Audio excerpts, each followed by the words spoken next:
It's the Opperman Report. Join digital forensic investigator and PI Ed Opperman for an in-depth discussion of conspiracy theories, strategy of New World Order resistance, high-profile court cases in the news, and interviews with expert guests and authors on these topics and more. It's the Opperman Report. And now, here is investigator Ed Opperman.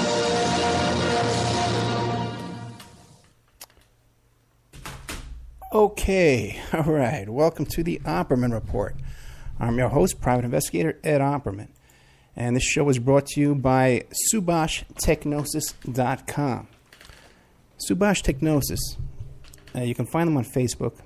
It's called Subash Technosis LLC. You can also find a link on my website, OppermanReport.com. This is an India-based website design, search engine optimization. If you want your website to be number 1, number 2, number 3 on Google, when people search for your website, you hire Subash Technosis. If you need a press release to promote your business, an event, or your radio show, let's say, right, or your website, you hire Subash Technosis. They can write the website, the press release for you, and then they can submit it to 100, 300 different press release websites for you. Get some attention to your business. So SubashTechnosis.com. You can check them out on Facebook. You can check them out at SubashTechnosis.com directly.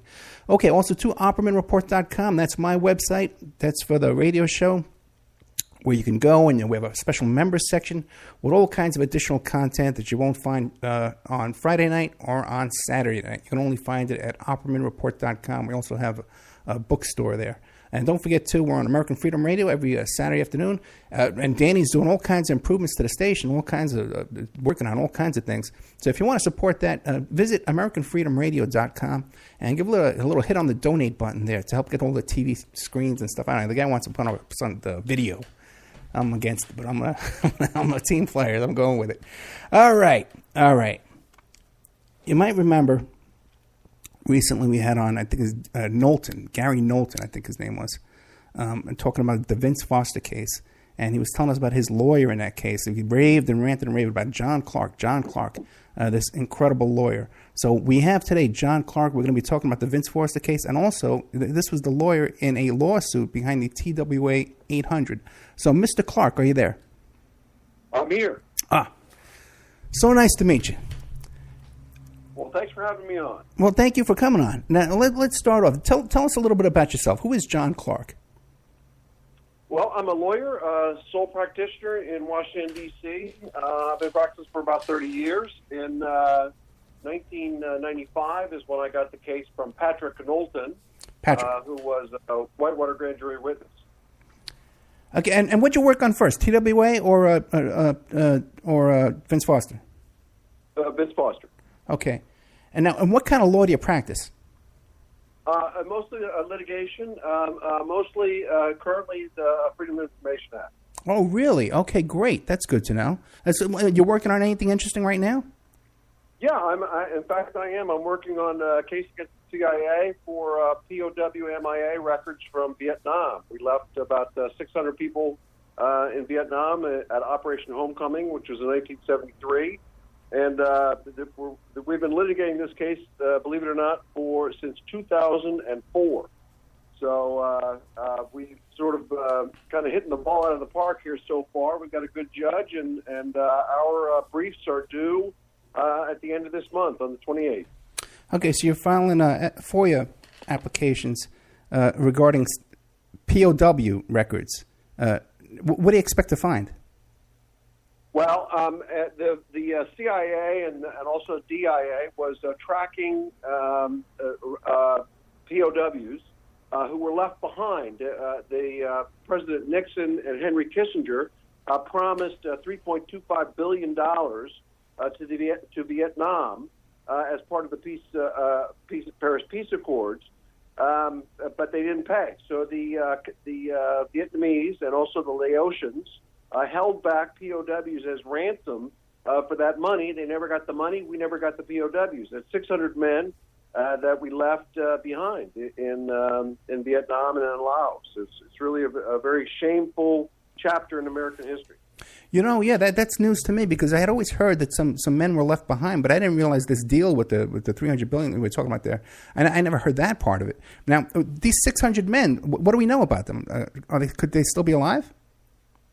Well, they could be.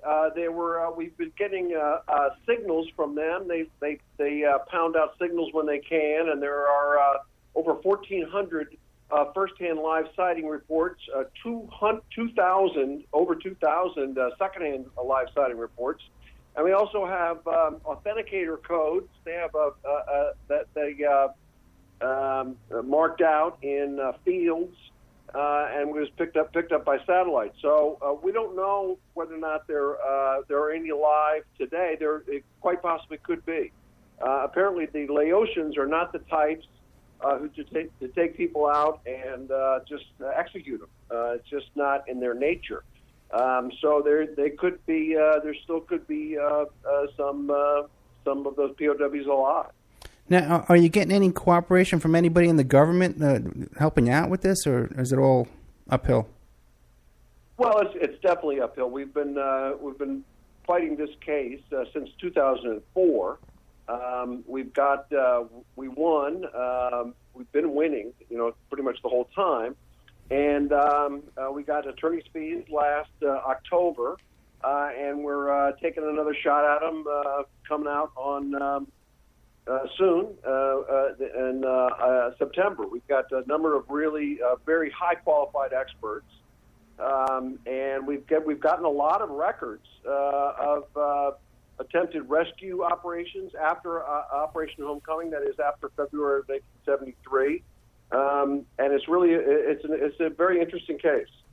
Well, give me an idea. What were some of these rescue operations? I never heard about that either.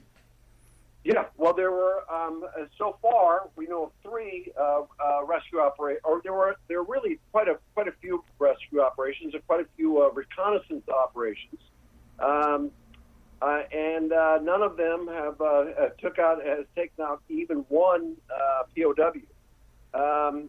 But there was also some talk in 1981.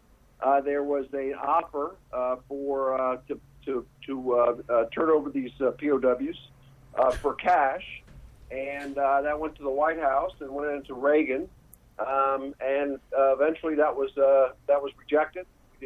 We didn't go forward with that. As you might recall, Ross Perot had been called upon by President Reagan to see if he could effect their withdrawal, effect their release. And they're really, we've gotten to 4,000 pages so far, and unfortunately the CIA, we believe, is withholding another many thousands of pages. So you're saying that in 1981, which government, the Laotian government, offered to turn some of these men over for money, and Reagan turned it down? Yep, the Vietnamese. The Vietnamese government actually offered me, and you have records of this paperwork? Yeah, we're trying to get more of it, but we do have some records of it, yeah. Oh, that's incredible. Now, has any of this been in the news? No, the news media won't cover it. All right, I'm going to put out a press release right after the show. Okay. That's unbelievable. Now, what about people like John McCain and Montel Williams? They're always talking about prisoners. Are they helping you out? No, John McCain is the single greatest impediment to the release of these records. Really? Yeah. He's it's really a very, very sad story. But he killed some. The families got together and amended the Missing Personnel Act, which hadn't been amended since 1943, or hadn't been revised since 1943, to make it a criminal offense to withhold evidence of live POWs in Vietnam or POWs anywhere. And also made it mandated that the government have some evidence that a person is dead before that person is can be declared dead. Some evidence of some type that the person is dead, and that they won. The families got together and again they won. And then as part of a Defense Reauthorization Act, John McCain inserted a provision in that, a rider, that killed that legislation. There's also, we call it the McCain Act, that John McCain pushed, that no information can be released of the name of a POW without the primary next of kin's authorization.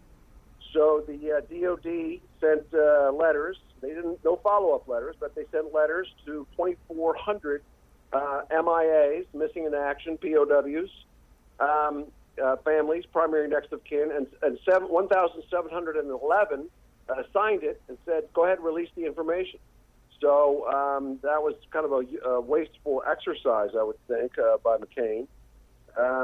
But that's, it's a very sad story. It's kind of it's well known for any of students of this particular incident that John McCain is against releasing this information. Now, if you were to take an educated guess, you had a hunch, what would you guess would be John McCain's motive for wanting to keep all this under wraps? Well, I don't know. I've had arguments with people. They say, "Oh, John McCain wouldn't do that. What's his motive?" And I say, "Well, I could speculate about his motive, but the facts are the facts.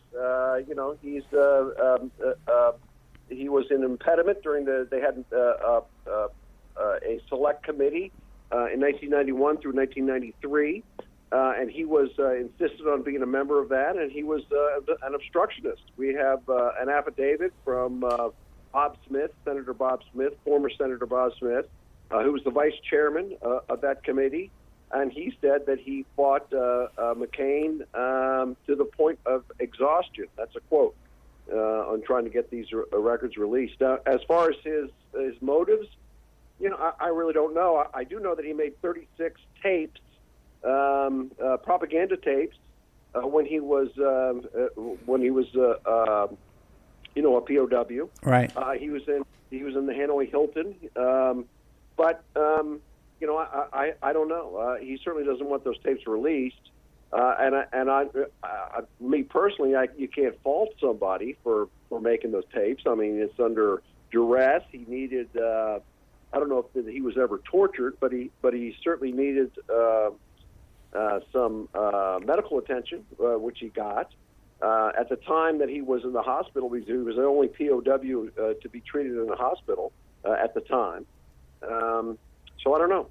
I don't know what his motivation is. I can't get inside his brain, but as I said, his motivation is kind of secondary. The fact is that he is the single greatest impediment to the release of his records. Wow, that's an incredible statement. Well, you know what? I had no idea you were involved in that. Anything other? You got any other gems you're working on? I guess I should. It's a good question to ask. What else you got going on?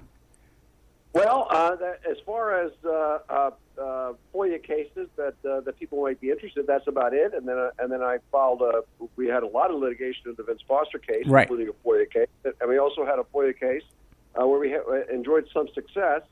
In fact, a great deal of success in the Central District of California, and we kind of hit the ball out of the park in that case. So we can talk about that a little bit later if you want to talk about Vince Foster first. Okay, yeah, let's get into Vince Foster. Now, I guess we can start. Now, Patrick Knowlton, not Gary Knowlton. I don't know. Probably I was thinking of Gary Knoll, the nutritionist. But Patrick Knowlton was a great guest on the show. Now, how did you become involved with Patrick? Well, Patrick and I live in the same apartment building. Patrick recently moved, but we lived in the same apartment building. We were kind of acquaintances, about the same age, and we... we're friendly towards one another, and he tried to refer me a couple of cases that were not litigation, and I said, well, thank you very much. Please keep me in mind going forward, but I don't want to do that. One was a will, and some other was a business transaction, and it's not my area of concentration, so I said no, but thank you. And then he called me, and my girlfriend at the time took the message, and she said, he sounded pretty stressed out, whatever it is. So I made an appointment to go by and see him. I said, look, I can't, get over there right now, but I'll be over there in about an hour and a half. And he said, okay. And I came to his apartment, came inside, and Patrick was there along with Ambrose Evans Pritchard, who was the bureau chief of the London Sunday Telegraph, Washington, D.C. bureau chief. And they told me essentially... I'm sorry? No, I didn't say anything. Go ahead. Oh, okay. And so, in any event, they told me the story, and I said to them when they told me, so why don't you call the Washington Post? And Ambrose kind of rolled his eyes like, hey, this guy's a rookie. He doesn't know what he's talking about. So, and he was right.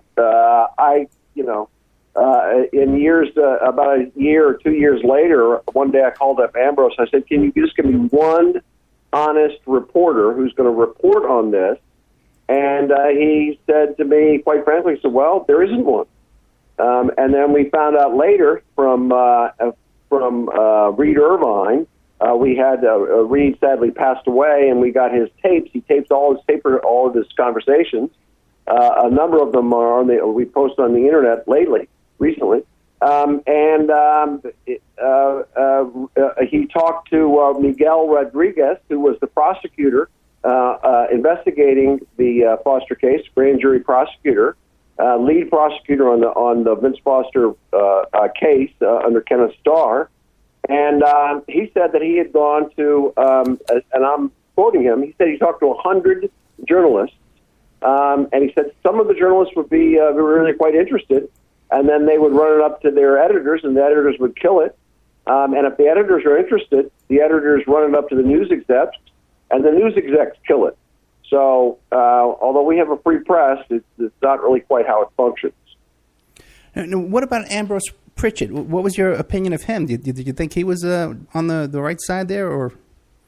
Yeah, he was a straight shooter. He was probably the only journalist, a major journalist, who would tell the truth in his his editors didn't kill his stories.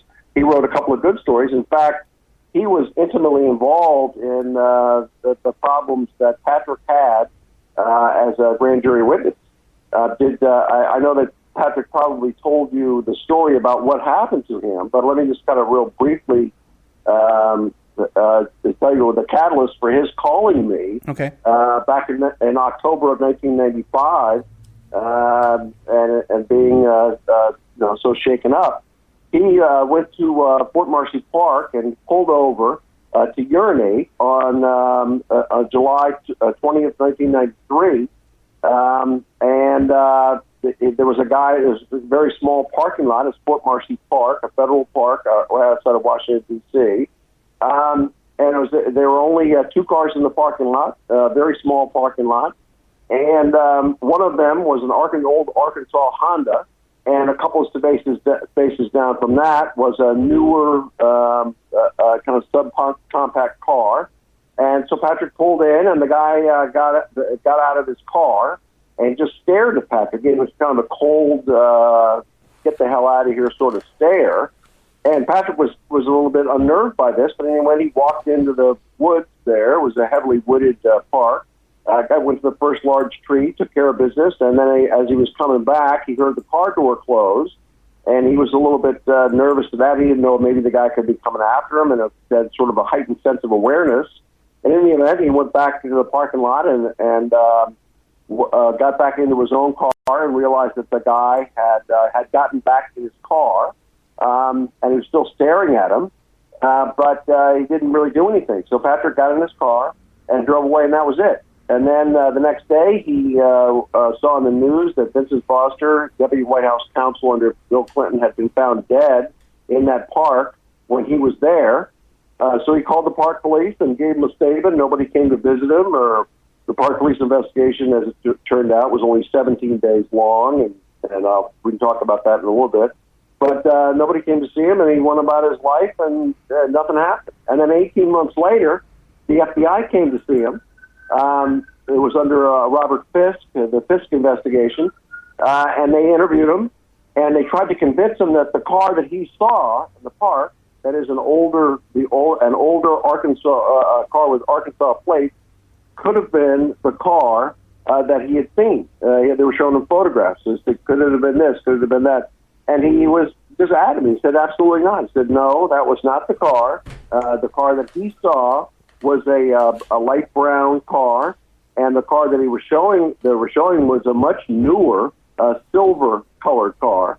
And so that was it. And then Patrick went on his way, and nothing else happened. And then a year later, Ambrose Evans Pritchard contacted him and said, I understand that you were interviewed by the FBI. I had your FBI report. I'd like to interview you. And Patrick said, fine. Went over to Ambrose's office in Washington, D.C., and went through his reports and said, well, this is all lies. I didn't say this. I said that it was an older car. And they said that he identified it as a 1988 to a 1989 Honda, which was what Vince Foster's car was. And then they interviewed him a second time, a couple of weeks later, and they took him to the FBI laboratory. He went to the car color panel, and he picked out a car color panel of the color of the car that he had seen, and that corresponded. The lab man told him that corresponded to an 83 or 84 Honda, which is what Patrick saw, and he was adamant that it was an older car. So in any event, so kind of fast forward back to where he's with Ambrose Evans Pritchard, and he said this is all lies. He said the FBI said that he couldn't identify the man in the future that he saw in the park, and that's the opposite of what Patrick said. He said he unnerved him and sort of gave him a heightened sense of awareness, and that sort of heightened his memory, and then. And so Ambrose wrote an article, a very lengthy article that was carried in the London Sunday Telegraph. It's not a tabloid. It's a very well-established newspaper in London. It's been around for like several hundred years, and it had and Ambrose had hired a sketch artist, and Patrick did a sketch of the man that he'd seen in the park, and it made some very derogatory comments about Kenneth Starr's investigation, and the FBI agents were working for him, and quoted Patrick as saying it was outright lies. So that article appeared in U.S. newsstands on a Wednesday, and then on a Thursday he got a subpoena, and the article also criticized Ken Starr for not calling Patrick before his grand jury. And then then the next day, the FBI agent knocked on his door and gave him a subpoena to testify before the Whitewater grand jury, and that was on a Thursday. And the FBI agent's name was Bransford, Agent Bransford, and he left him his card. Said, "If you have any problems or anything, give me a call," which is kind of a strange statement to make. And then beginning that day, Thursday, Friday, Saturday, and Monday, he was harassed, followed by teams of people on the streets of Washington when he took his regular walk. He had spoken with his girlfriend, now his wife, at the time, said, "Let's take a walk to DuPont Circle," and they took their regular walk, and there were people following him and staring at him, and it was really a very, very unnerving sort of thing. And then when he appeared before the Whitewater grand jury, he was asked about that, and then some newspaper articles appeared later. And they made fun of him, saying, "Well, here's a guy who says that a strange man was staring at him at the park, giving him a menacing stare, but he has a tendency to see that where everywhere he goes, every time he takes a walk, right, there are strange men at every street corner staring at him." So we spoke to a number of experts who were familiar with his technique of intimidation, and they said that they had used it and that they are aware of it, and that's how I got involved in Patrick started calling me during the course of this harassment. I went to go see him on a Friday. He was harassed on Thursday and Friday. I finally got in touch with him. We went to visit him on a Friday, and that was when Ambrose Evans Pritchard and Patrick were in Patrick's apartment. Let me ask you a couple of questions. Back to the park. When he saw this car with the Arkansas plates, right, Did Vince Foster's car also have Arkansas plates? It did, but it was not the same car. I understand that. It just wasn't. Yeah, Vince Foster's car also had plates. Now that's interesting, because when I talked to Patrick, and I said to him, well, who do you think was behind this? He didn't think the Clintons were behind this. He thought maybe it was something higher up, like maybe Mossad or something, foreign intelligence was involved in this. But if the car of the hitman also had Arkansas plates, wouldn't that be a major connection back? Well, maybe not, because it's also Foster was from Arkansas too. But what do you make of that? Well, I don't really know. I really don't know what to make of it. But before we start talking about the motive right. and the perpetrator, who it is, let's talk about the evidence because otherwise it's kind of a hypothetical. I mean, we're going to prove to your listeners that it was a murder before we start talking about the motive. I mean, we don't want it to be hypothetical in the minds of your listeners. Let's talk a little bit about the evidence. Good point. Now, one other question, though, because Patrick mentioned to me, too, that he had spoken to someone or he had found out somehow that the local police had pulled their patrols. He had some kind of phrase he used for that area in the D.C. circle there you're talking about when people were confronting him. And he said he found out that the local cops had been pulled from their patrols in that area. Do you know anything about that? No, I do not know anything about that. Okay, well, then continue. Give us some more evidence to build your case. You're obviously very well a professional speaker here. Go ahead. Well, if you're investigating this, the official version is that Vince Foster got in his own car, left the White House a little bit after 1 o'clock, drove to Fort Marcy Park, walked up into a kind of a secluded area, took out his own revolver, placed it in his mouth, and pulled the trigger. That's the official version.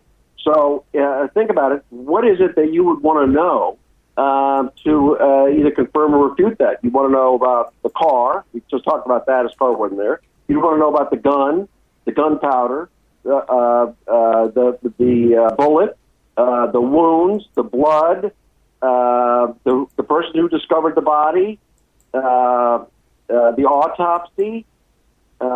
Maybe a little bit of talk about depression, although that's not really dispositive of anything. I mean, you can murder depressed people too if they were depressed, which you wouldn't. But what do you want to talk about first? I'm not going to go through every aspect of the entire case, but I'll tell you this: the independent counsel statute was not renewed, but at the time. It required a report. And so the independent counsel's report, Ken Starr, wrote a report, and there is evidence of a cover-up and lies in that report on it's 112 pages, every single page. I mean, it is just that they didn't tell the truth about anything in that case. They make about 80 points, about 80 sort of minor points, and every one of them is a lie. And we proved that with using the federal government's own investigative records.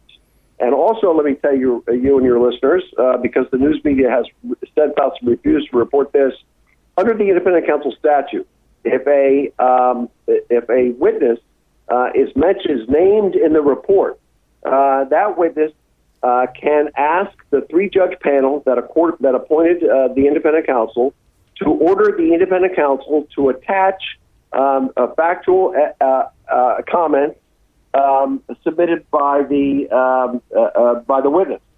Now, having read that, and knowing that Ken Starr's report was going to come out, and knowing essentially what the outcome, what his conclusion was going to be, we prepared a 11-page single-spaced letter with 9 pages of excerpts, that is photocopies, of federal investigative records attached to it, and asked the three-judge Court of Appeals, and sort of setting forth the common denominator in all of these investigations, which is the FBI, and proving 5 separate areas of a cover-up. And the three-judge Court of Appeals panel ordered Ken Starr to attach that letter to his report on Vincent Foster's death. Now, that's the only time in the history of the independent counsel statute that an independent counsel was ordered to attach evidence of a cover-up by his own investigators to his own report. And not one news media organization told the American people about it. So it proves that a number of things. Number one, that he did not own the gun. Number two, that the autopsy, that there were readable X-rays. The autopsy doctor said that there were no X-rays. The X-ray machine was broken. It proves that it shows and demonstrates the harassment. It shows that the car was not there, and all of this again is proved by the Federal Investigative Records, the own records. And when we filed that thing, that was in 1997. We hadn't really gotten too far into the case, and we proved all of that even after even early on, before we had gone through the Starr report and done a very lengthy analysis, again using all federal investigative records. Okay, well, let me ask you some questions. Not to interrupt you, I'm sorry, but now, in your 11-page letter, what did you cite as proof or evidence that it wasn't the correct gun? Well, let me first refer your listeners to our website, that is there. Right. It's FBICoverup.com. But let me, for example, the gun, the ownership of the weapon. The government says that he owned this weapon, and the FBI 302 said that they showed the weapon to the wife, to Lisa Foster, and she identified the silver gun as one that her father, her husband, had owned. He identified the silver gun as the one that he had owned. Well, unfortunately, the gun that was found in Vincent Foster's hand and photographed and released to NBC News, it was on the nightly news, is black. They showed Mrs. Foster the wrong gun, and to trick her into identifying it as one that he owned. That's number one. Number two, the autopsy, or excuse me, the car. We showed that through the forensic evidence, by the digestion of the meat and potatoes that was in his stomach from the autopsy, that he was dead for 4 to 6 hours by the time, that he ate in 4 to 6 hours. We know when he ate. We know he had lunch around 1 o'clock. So he was dead by the time that Patrick was in the park. He was deceased at that time, but his car wasn't there. So that's another one. Another one is that in the weapon, one of the paramedics said that it was he was 100% sure there was a semi-automatic in his hand, the same type that the park police carry, by the way. He swore, and he drew a picture of it. He said it was 100% certain.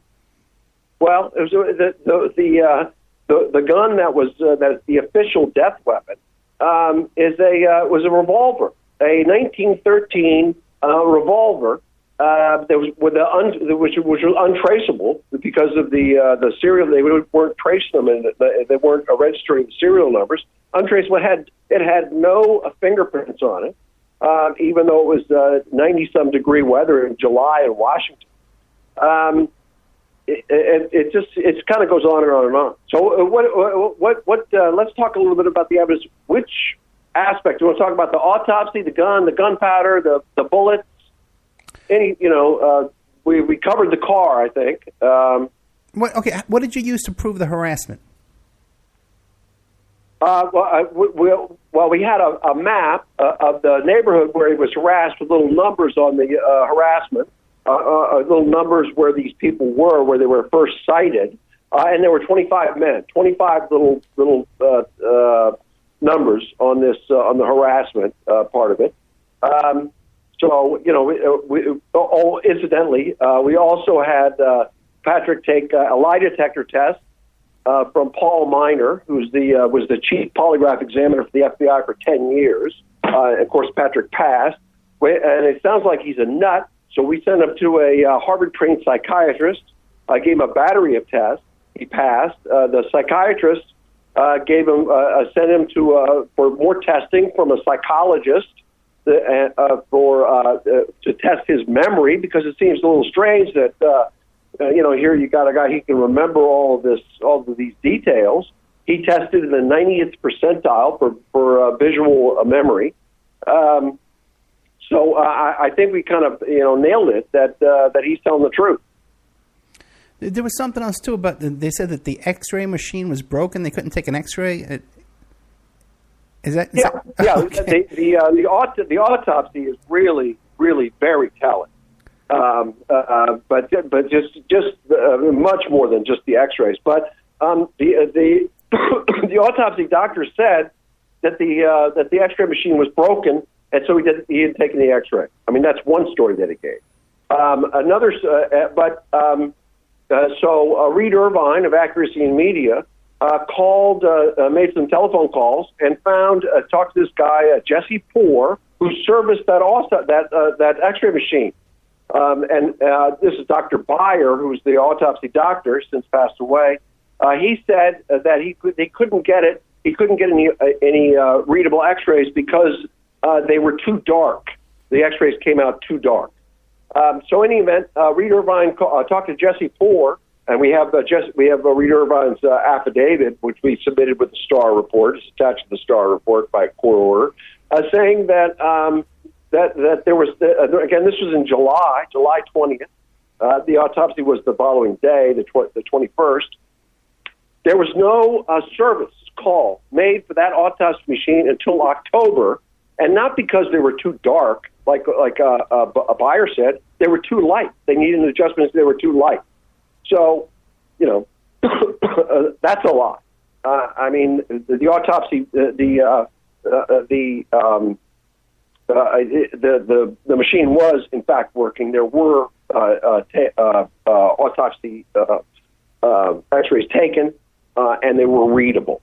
But he said that they didn't take them. So, in any event, also the autopsy. I think the most telling part of about the autopsy is that the Star Report comes out and tells us, "Oh, the autopsy occurred in front of all of the Park Police investigators," and that incidentally is a requirement of both the Northern Virginia Medical Examiner's Office, who performed the autopsy, and the U.S. Park Police, who allegedly had in the investigation. Well, that's what the Star Report tells us, but that's not true. The autopsy was over by the time the police got there. The police weren't there. By the time the police got there, they had removed his palate, his mouth.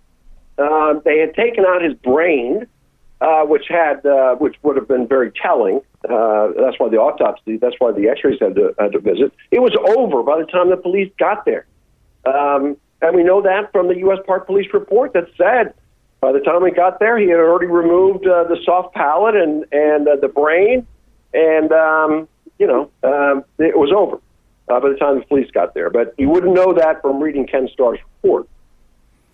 But back to the what else about the autopsy? Oh, another thing about the autopsy was the autopsy initially was scheduled to take place 2 days after the body was found. And then, but it was moved up to just hours after the body was found until the following morning. And then we go through the record and we find out there was some issue about why was the autopsy moved up, and what we found going through the records, we went through 20,000 pages of records. 3 different people took responsibility for moving the autopsy up. 2 Park Police people. And one White House person. No, not one White House person. 2 Park Police investigators, upper echelon people, in the U.S. Park Police, and then Dr. Beyer himself. They all took responsibility for moving the autopsy up. Well, I think one of the reasons they did move the autopsy up was so that the investigating police officers couldn't be there because they worked all night. Gotcha. It was an evening shift.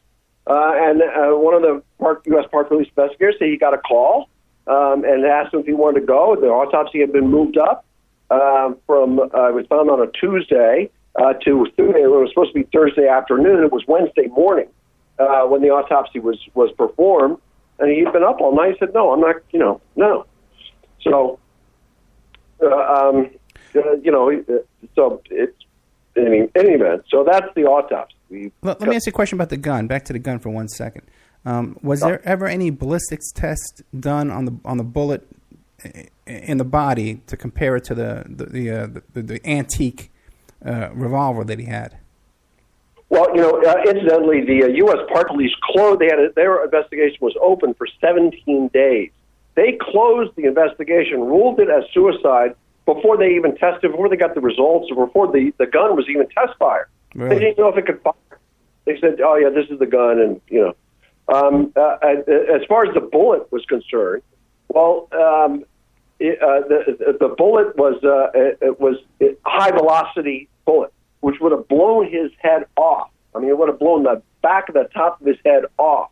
According to the Dr. Beyer, there was an inch and a quarter, about the size of a $50 exit wound. They searched the park. There were two separate searches by the FBI. Searched the park. They couldn't find the bullet. Extensive searches. They couldn't find it, of course, because it was still in his head. There was no exit wound. We have the testimony of the U.S. Park Police officer John Rolla, who said he gloved up and felt the top of the back of the head, and he said there was a mushy spot back there, and he concluded that the bullet did not exit the head, but it fractured the top of the back of the head, but didn't exit. And of course, he was right. That's exactly what happened. But the bullet was still there. That's why the X-rays had to disappear. That's why he took out the brain. He took out the brain before the police officers got there, and then he put it on like this kind of a meat slicer and sliced it up into little tiny pieces, saying he was looking for bullet fragments. Well, he destroyed the evidence. The sort of hallmark of this suicide conclusion is the finding of gunpowder on the soft palate. That is, that's the top of the back of the mouth, and allegedly that's where he placed the weapon into his mouth and pulled the trigger. Well, that's really the cornerstone. I mean, expert after expert after expert has relied on that finding to conclude suicide in the park. And Dr. Beyer said that the gunpowder was grossly present. That means you could see it with the naked eye. And he had slides. He made slides of the soft palate and sent it to the Northern Virginia laboratory to have it analyzed.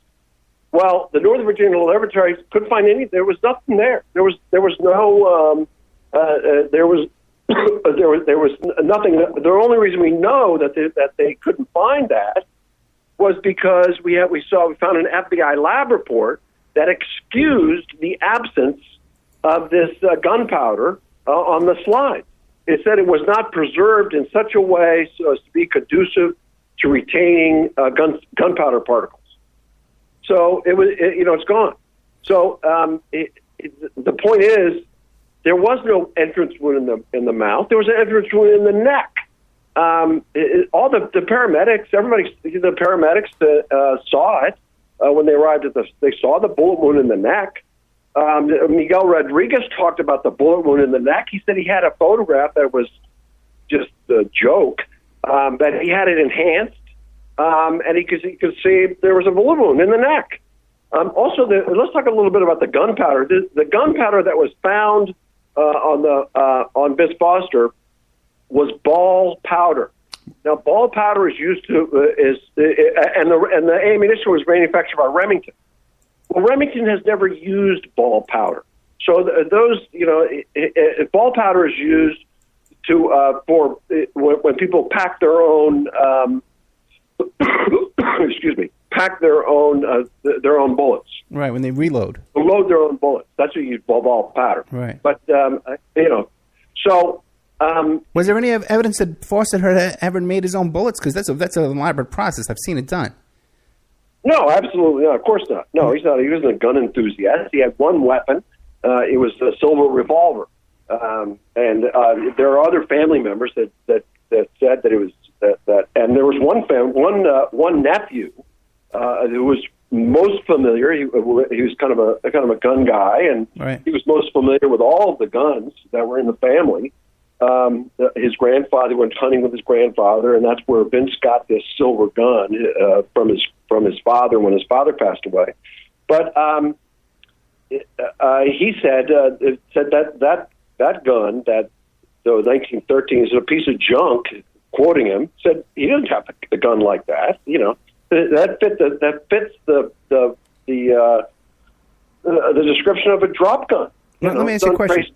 And now, Mr. Clarke, now if this ball powder, like you described, so the bullet that killed him was probably a reload. Now, what about the other bullets in the gun? In the same gun, there had to be other bullets in the same gun. Were they ever checked out to see if they were reloads as well, or? Well, no. There's no description of the powder. All we know is there was I think maybe there was one more bullet left in the chamber. Right. Left in the chamber. But there's no description. All it tells us is that it identifies the bullets, high velocity Remington bullets.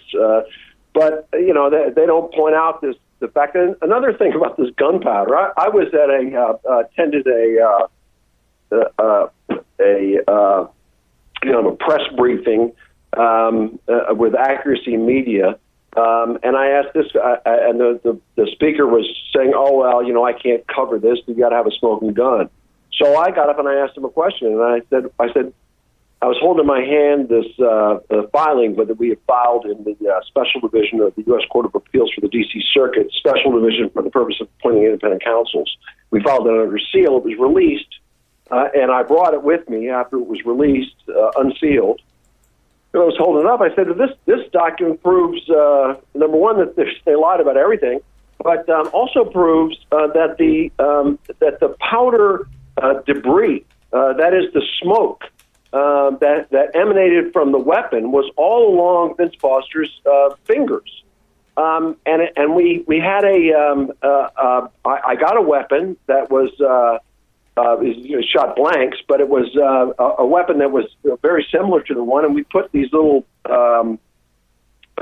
pieces of plastic on it to show where the gunpowder emanated from, and it emanates from where the cylinder spins around. There's a little gap there, right?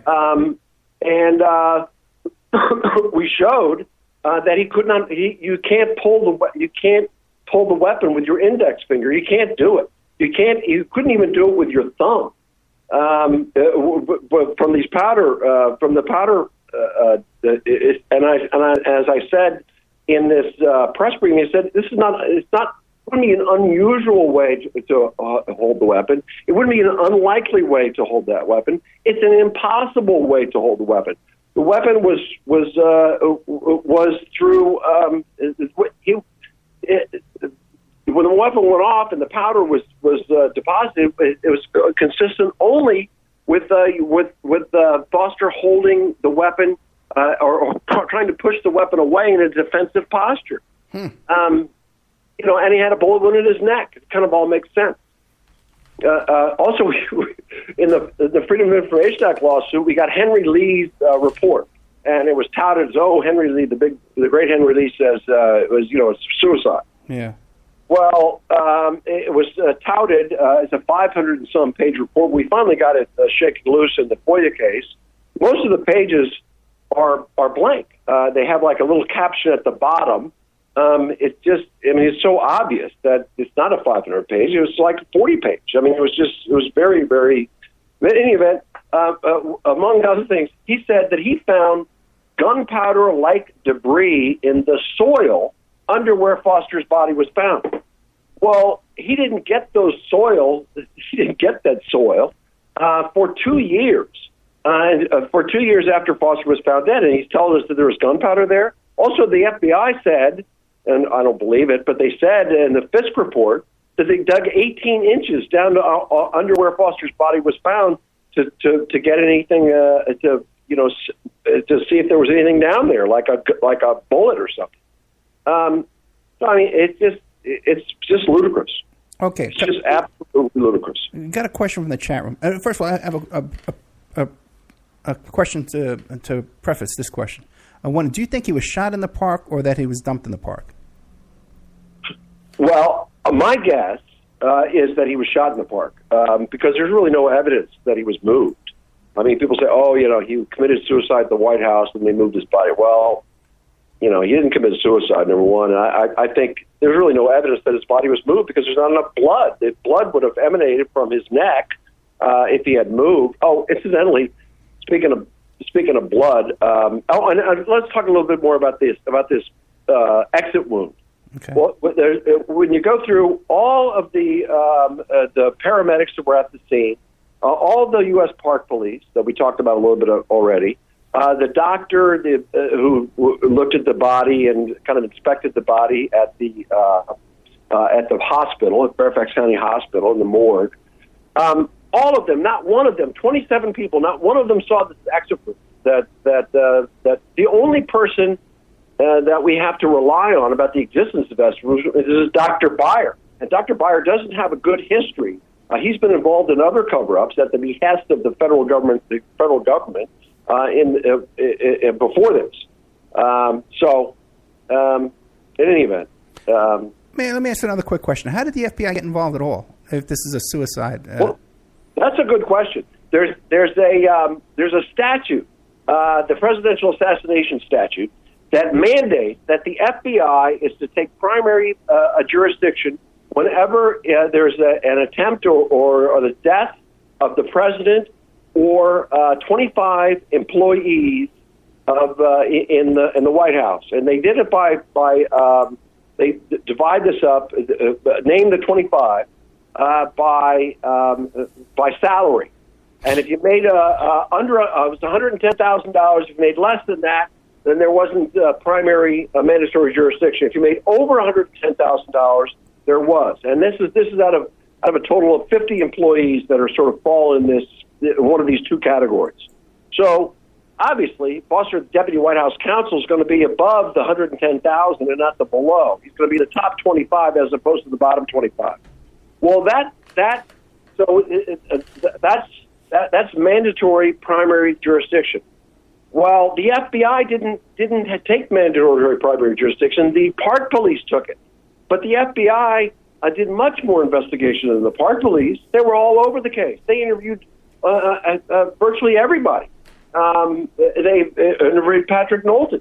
The Park Police didn't interview anybody. They didn't even interview the responding police officers who were there. They didn't interview the paramedics who saw the bullet wounds, one of which, at least one, maybe two, coded it as a homicide on his report. They didn't even interview. So, I mean, there really was no investigation. In fact, Cheryl Braun, U.S. Park Police sergeant on the scene, testified that she concluded that it was a suicide before looking at the body. Oh, incidentally, when the body was first discovered, when the body was first found, when the Park Police, if we have time, I'll talk about the fact that they said that this guy, Dale Kyle, had discovered the body. Well, that's a lie. He didn't discover the body. I can tell you how we know that through the federal investigative records. But one of the paramedics was with this U.S. Park Police officer who was sort of uncanny, knew right where the body was, seemingly, and it was all alone. They spread out to find the body. They didn't know exactly where it was, but he, was maybe real lucky. In any event, he's there, and one of the paramedics kind of follows him, and he sees somebody running away from the woods. Somebody running away in the woods when the police arrived and when the paramedics arrived. I mean, the prosecutor Miguel Rodriguez tells us that when this paramedic spoke before his grand jury, which was dismissed, we can talk about that. Okay, John, we got a commercial break. John, we got a commercial break. It could have been cars, but it wasn't cars. But he saw somebody running away from the body there. Okay, John, we have a Short commercial. tells us it was a car. John, we got a commercial break. We'll be right back with more of John Clarke talking about Vince Foster, TWA 800. Thank you so much.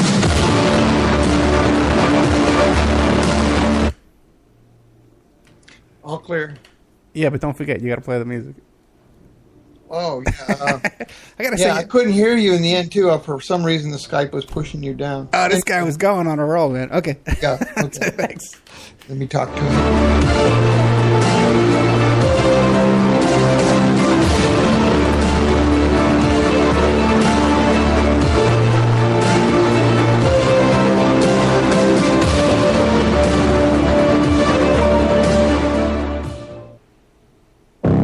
Welcome to the world's meeting place. American. It's practically narcotic. Freedom. Oh, yes, I like it very much. Radio. You're an American institution. American Freedom Radio.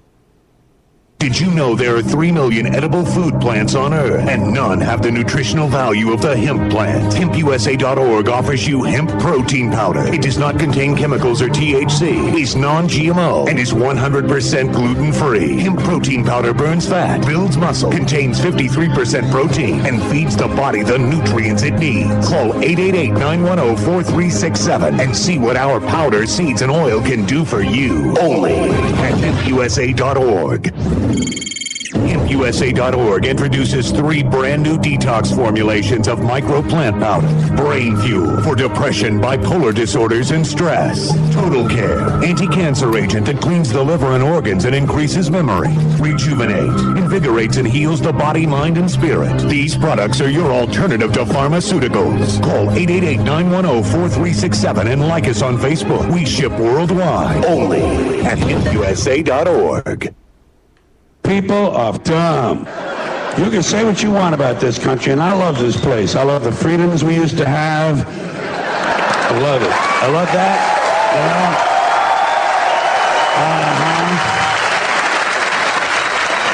I love it when it didn't take catastrophe to get us to care for one another.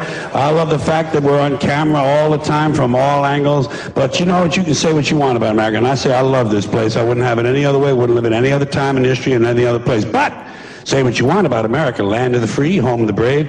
We got some dumbass people floating around this country. Yeah. And this ain't just ranting and raving. This ain't just blowing off steam. I got a little evidence to support my claim.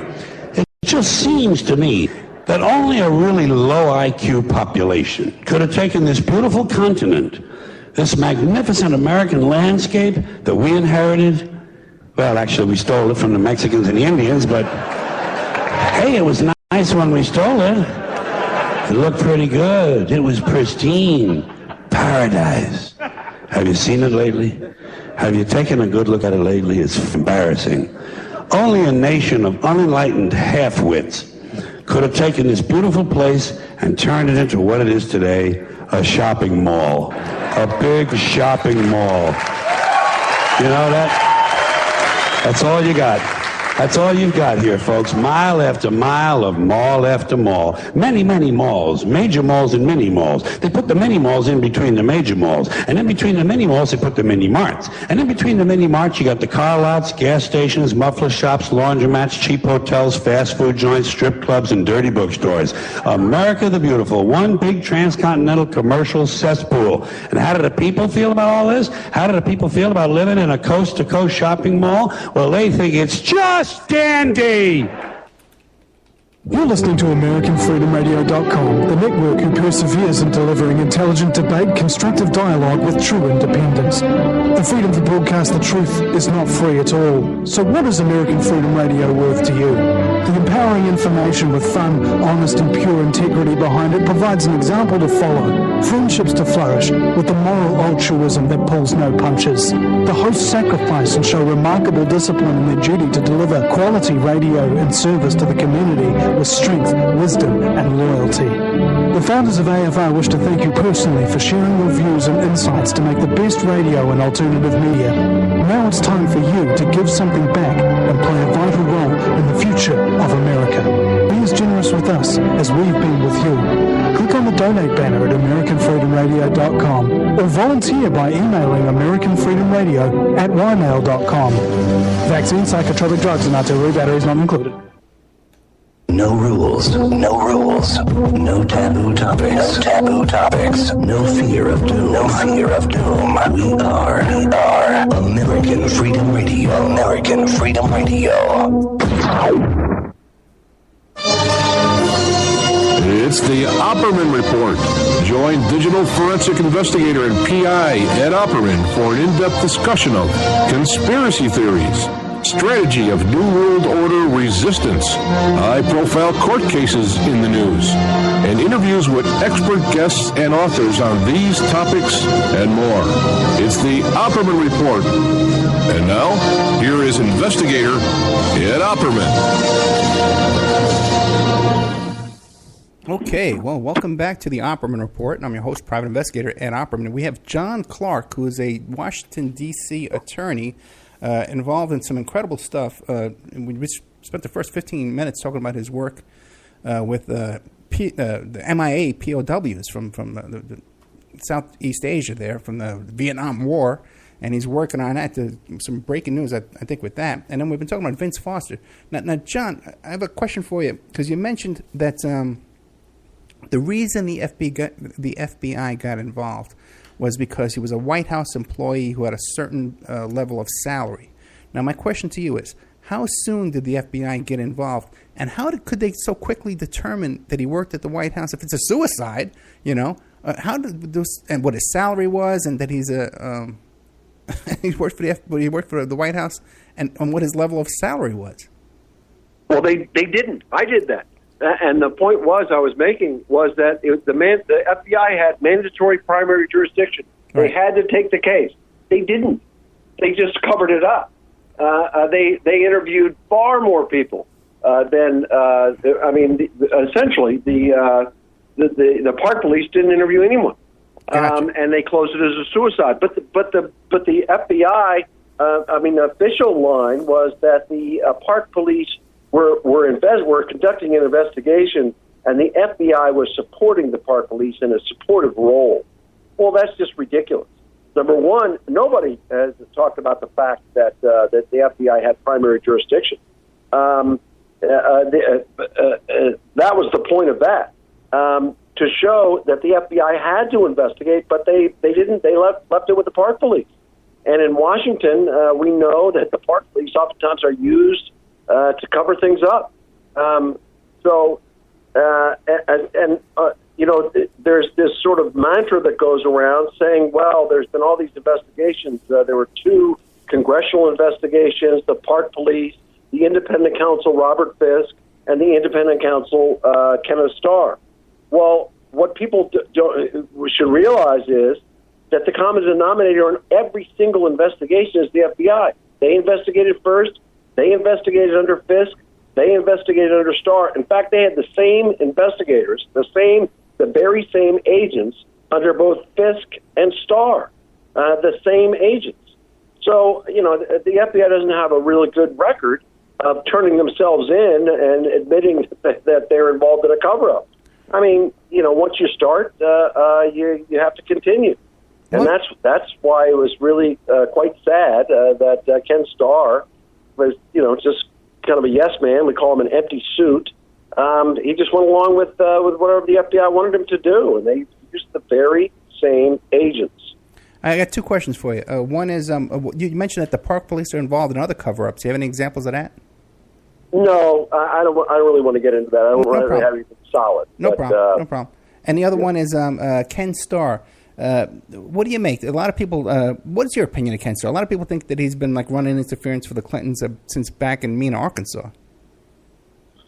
Well, I don't have a very high opinion of him. He's a politician.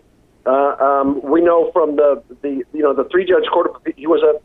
Ken Starr was a Court of Appeals judge in the U.S. Court of Appeals for the D.C. Circuit. So he worked with at least one of the judges. Was his colleague who appointed him, and that we know that from some of the correspondence that we got in later years, that there was some dissension among those 3-judge panel as to whether or not Ken Starr should be appointed. He's a politician. He recently was discredited Ken Starr through his investigation of sexual assaults at Baylor University, and this is fairly recent. And to investigate, he called up one of his some friends he had in one of these blue chip large powerhouse law firms, and had them investigate. And they, did what Ken Starr did. They covered it up. They didn't, they kind of soft pedaled the whole thing. And then Ken Starr and then that finally came to light what he had done. And he's no longer the chancellor. He was fired as chancellor. They kept him on as an instructor, a teacher at Baylor. But he's an empty suit. He's a politician. Well, don't forget also too. He was just recently the attorney for Jeffrey Epstein in that big pedophile case down there in Florida. And one of Epstein's close friends is Bill Clinton again. He was on the plane. And Epstein's his pimp, this Ghislaine Maxwell, actually attended the Chelsea Clinton's wedding. So it just seems to me he's a lot more cozy with these people that's kind of the incestuous relationship in Washington. People think, or the news media tells us that the Republicans and the Democrats are fighting. They're all on the same team. They're all fighting for the same thing, and that is credibility. And you would know this because you're a K Street lawyer, correct?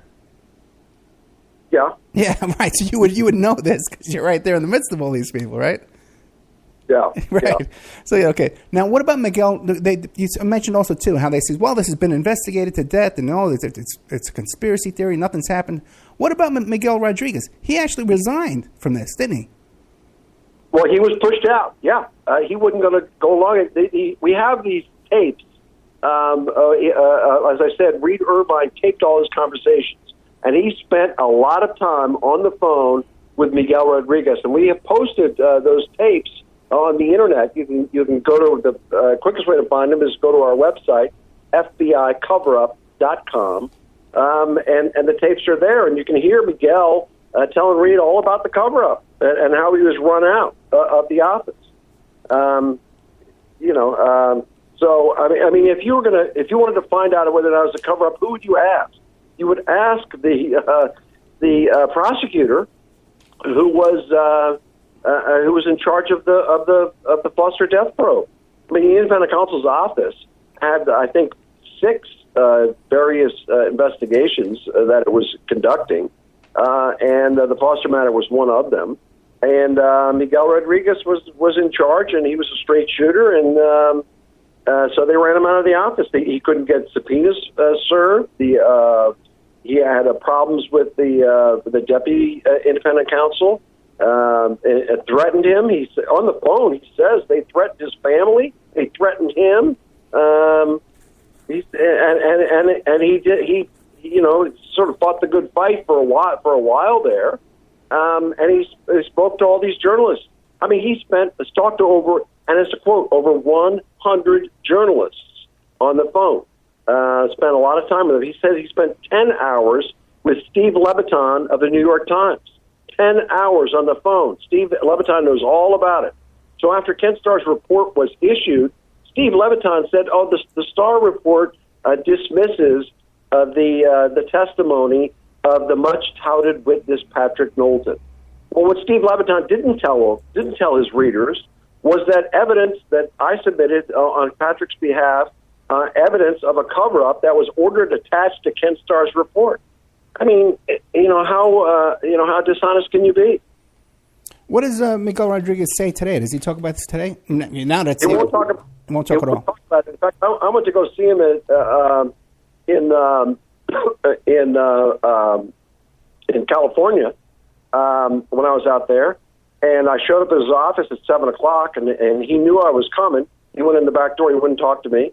Reed Irvine flew out to California to talk with him. He wouldn't talk to Reed. He's not talking. It's interesting, again, how you said he was threatened and stuff like that. The same thing happened with the federal prosecutor down in Florida who was investigating Epstein. They went after him, too. You're familiar with that story, right? I am. I did not know about the threats to the prosecutor, but it doesn't, I don't exactly fall off my chair to hearing that. Yeah, he wrote a 3-page letter as well describing what happened to him. They were investigating him. They were investigating his relatives, his wife, his family, and the George Bush then was putting pressure on the federal government was putting pressure on him. Pretty much the same kind of thing. Now, you mentioned before that you wanted to talk about Kyle, who discovered the body. Yeah, he didn't discover the body. He just didn't. The Fisk report, the FBI's Fisk report, said that they interviewed Kyle, and then he had and they did a detailed interview, and he knew things and said things that were not public, and then he passed the test of veracity. They said that they interviewed the Park Service workers who he reported the incident to, the body, and after a detailed comparison of the Park Service workers with Dale Kyle's account, as I said, he passed the test of veracity. Well, when you compare what the Park Service worker says and Dale Kyle, when you compare them, they don't agree on anything. One of them said he was in his car, another one said he was walking. Kyle says he was in a white truck. One of the Park Service people described it as a green truck. Dale Kyle said that he drove into the Park Service into the facility down the road from Fort Marcy Park to the facility, and he was going to call 911, but he couldn't find a phone. The phones weren't there, so he just told the Park Service worker. Well, we have a photograph that's in the website showing that when you drive into the park, there's these two phones. I mean, you just can't miss them. You just can't miss them. I mean, they're right there when you drive in. You can't miss them. Dale Kyle said they sat back behind some bushes or something. I mean, it's just he just didn't discover the body. And also, Dale Kyle said, well, he didn't want to call the police and say who he was. He was anonymous for the first 8 months. He didn't come forward because he said the reason that he didn't do it was because he was afraid he would end up like that guy he saw. Well, if you discovered a body in the park, would you think that you would be murdered by calling the police and telling them you found a dead body? I mean, it's just ludicrous. Especially when it's supposed to be a suicide. Story is ludicrous. And I think that one of the reasons they planted him is because they didn't want to. Oh, and also we have we went through the 911 call. It wasn't from Dale Kyle; it was from his Park Service workers. Two 911 calls, and they overlap. They're ginned up. They're made up transcripts. They're not. They overlap. The time overlaps on the two transcripts, and it's. The report when you call in, they didn't do a very good job when they ginned up these transcripts. It doesn't have the ring of truth to it when you read it. So he did not discover the body. I think that one of the reasons that they sort of brought him forward and say that he discovered the body was because so they could lead people down the wrong path. Kyle said that there was no gun. He said. I looked in his hand, and there was no gun. There was he thought that the man was obviously dead. He said he thought that somebody had hit him in the head with a rock.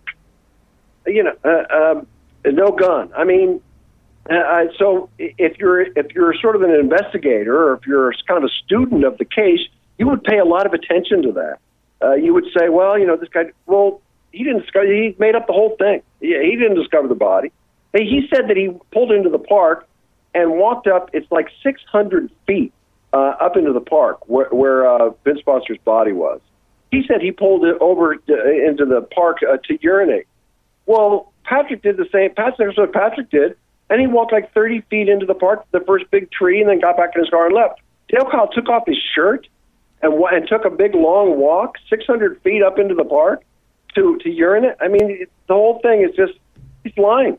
Another thing about the car that I didn't mention earlier was that there was a couple in the park. This is after Patrick had left. A couple pulled in, and they were sitting in the parking lot, and they saw this older Arkansas Honda, the one that Patrick saw, and they saw two men, one man standing by the passenger's door, and the other man with the hood up of the car, tinkering with like there was something wrong with it, with the car. It was just, there. Now, that doesn't appear anywhere in the Starr report.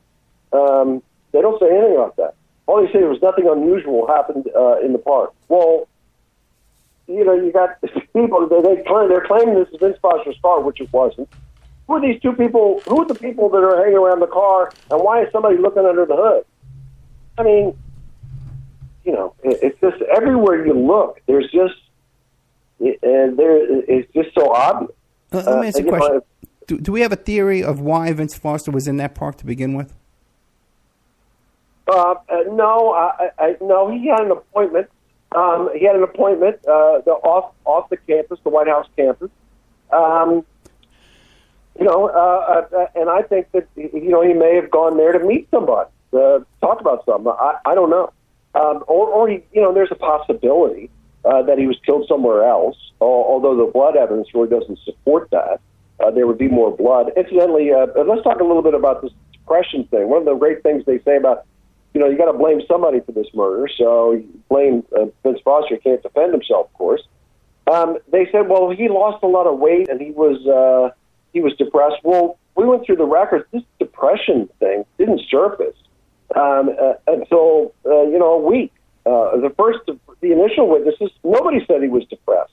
And they said that he lost a lot of weight. Well, his autopsy weight was 3 pounds more than it was 6 months earlier when he went to the doctor for a checkup. He didn't lose weight. He wasn't depressed. He wasn't taking antidepressant medication. The whole thing's just ridiculous.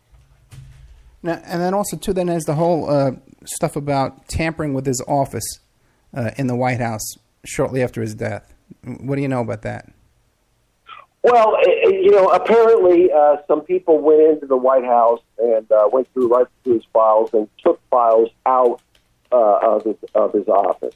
And but there was an earlier search of the office, which nobody really talked about, which shows that the Secret Service let somebody into the office before that.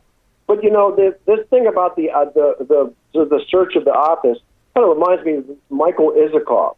Michael Isikoff was writing about the search of Foster's office, and that's a big deal. And at the time, well, who really, I think all that's kind of secondary, really. I mean, the search of the office, and then several years later, you read Michael Isikoff and say, "Oh, the conspiracy theorists."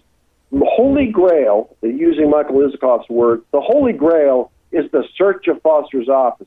Well, hell, he's the one that wrote it. He's the one that pushed that. I don't really think it has much to do. It's like Hugh Turley, who's helped us write the book and really has been incredibly helpful.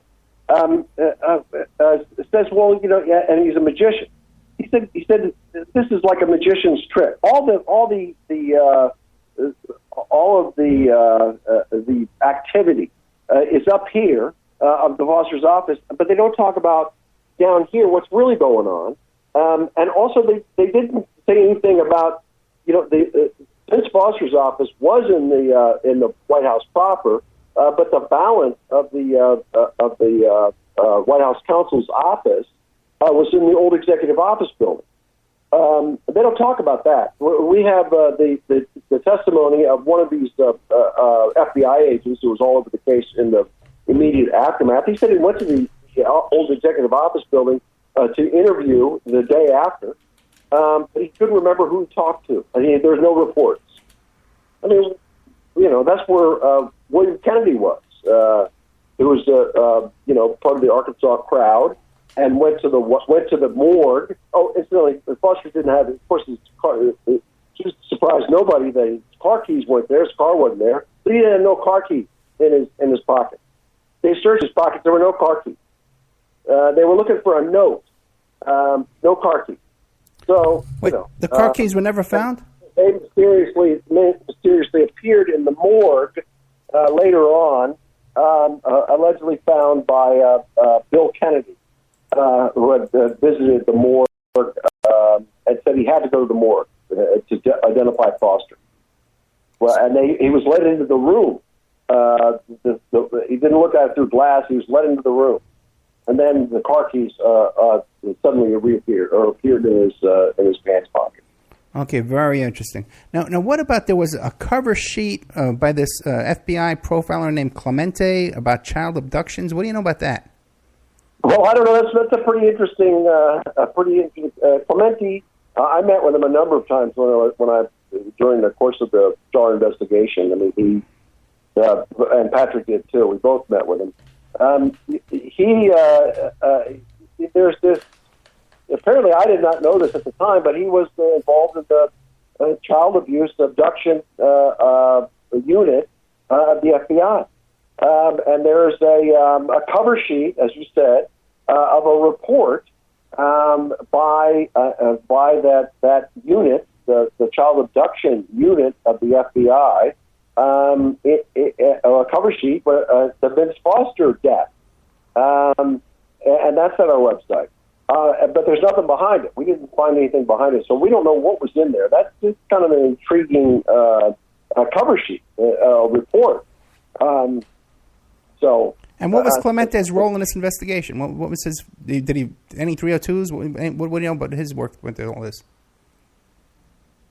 Well, we went through the 302s that were conducted, like 20,000 pages of them.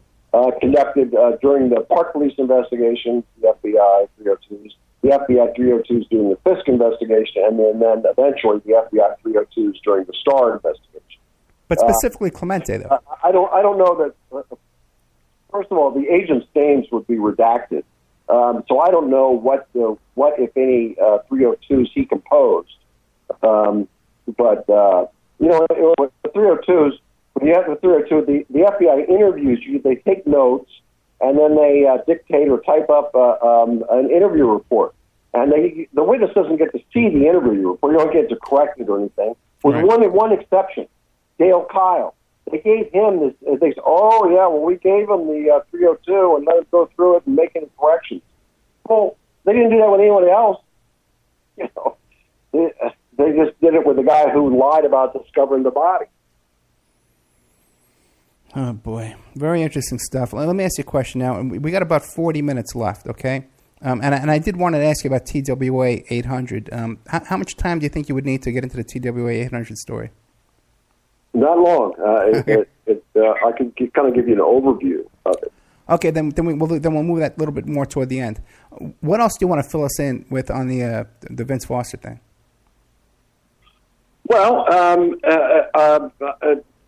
I don't know. Let's talk about. You talked about the gunpowder. We talked about the eyeglasses. The eyeglasses were found with this ball powder on them, uprange from.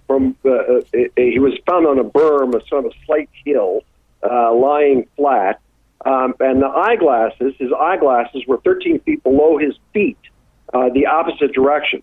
Now, how did they get there? I mean, if they had gunpowder on him, he was wearing them when the shot was fired. But how did they get down there? The Starr report, the Fisk report, said that the glasses must have bounced down the hill.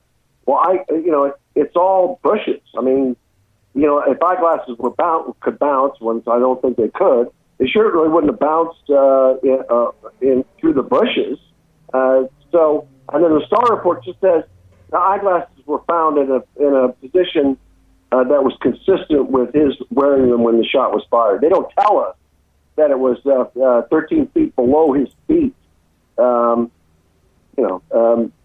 I said, I mean, you could grab if you have the Starr report. Oh, let me tell you a little bit about what we did. We were kind of knee deep in this when Ken Starr issued his report, and so we went through it. And we compared every statement in the Starr report to the underlying federal investigative record. And what we found, as I said, was that they didn't tell the truth about anything. I mean, they're lying about everything, every aspect. They make like 80 sort of little points. And they're lying about it all. It took us, I worked on it full time for 18 months going through these records. and Patrick, and so did Patrick, and so did Shirley. We all worked. I was working full time, and Hugh and Patrick were working an average of almost full time. I was putting in like 60, 80-hour weeks, and they were putting in 40-hour weeks. We came out and we reduced the whole thing to writing. We put it all in a bound volume. And then we took that bound volume and I filed a grand jury application asking the judge to order the prosecutors to present this document to the grand jury. I filed one in Virginia, where that was the last one that I filed because the Star grand jury was there at the time. I filed it in the U.S. Court of Appeals of the D.C. Circuit, that is the Special Division for the purpose of appointing independent counsels. They said they had no jurisdiction over it. I filed it in the district court in Washington D.C. The judge did not grant it, so that this evidence was never presented to a grand jury. But the grand jury that was interested, that Miguel Rodriguez had, and they were interested. When Miguel Rodriguez was run out of the office, shortly after he was run out of the office, they dismissed that grand jury. And they got a different grand jury who didn't know anything about anything that Miguel Rodriguez had presented to the initial grand jury. So what we were trying to do was to have the court to order the prosecutors to present this evidence to the grand jury to start what we call a runaway grand jury. Let them, and apprise them of their rights, because people don't know who's serving the grand jury. They don't know that they have rights to ask questions, call witnesses. They can call the prosecutors. They could ask they could ask their own questions of the FBI agents, but they don't know that. So we were unsuccessful in doing that. We also took that and filed in the Freedom of Information Act lawsuit, and also I filed a civil rights lawsuit against these FBI agents, and against we identified two of the harassers through their license plates. Two of these people that were following Patrick, and we filed suit against them. So we had 4 named defendants, and I think 19 John Doe defendants. So in any event, we were not successful in that lawsuit. The judge dismissed it eventually.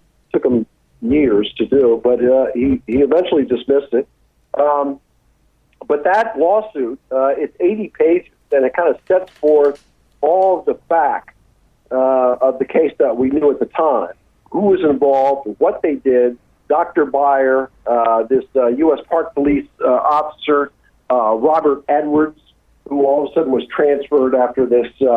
He had tampered with the body, and he had dismissed, told everybody to leave him alone at the body, took all the photographs of the body, and then they all disappeared. Then he tampered with the body and moved the head and cover up this, to make blood drip over this entrance wound in the man's neck.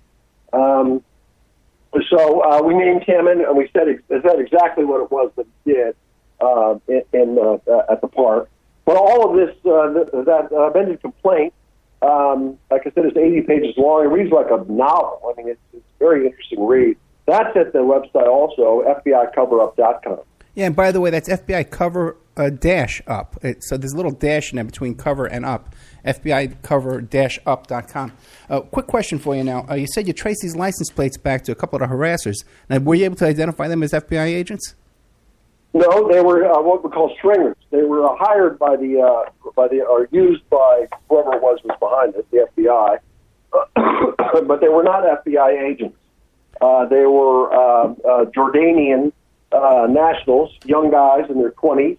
Then they're not the brightest couple of guys, 2 guys, or one, two. I think they're brothers.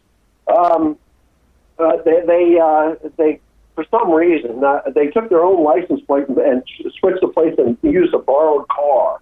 And then so when Patrick and Ambrose Evans Pritchard tracked them down, went there to their house, their apartment in townhouse in Vienna, Virginia, outside Washington.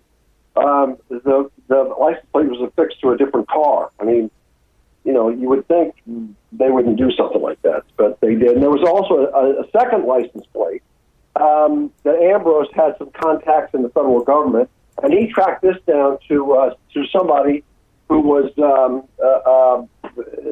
this license plate that was used by the federal government to for nefarious or covert operations. And we also named Scott Jeffrey Bickett, who was, and we had the printout that we got from Ambrose, showing that he was employed by the Pentagon and the FBI, and that he was cleared for sensitive, compartmented information. He had bashed Patrick's car up the night before the second FBI interview. We think he did that to kind of shake him up and destabilize Patrick. I mean, he just took like a baseball bat and just destroyed Patrick's Peugeot automobile. It's a very, very nice car, kind of his prized possession at the time. And that was the night before his second FBI interview, where they again tried to get him to admit that the car that he saw could have been Vince Foster's gray or silver 1989 Honda. But of course it wasn't.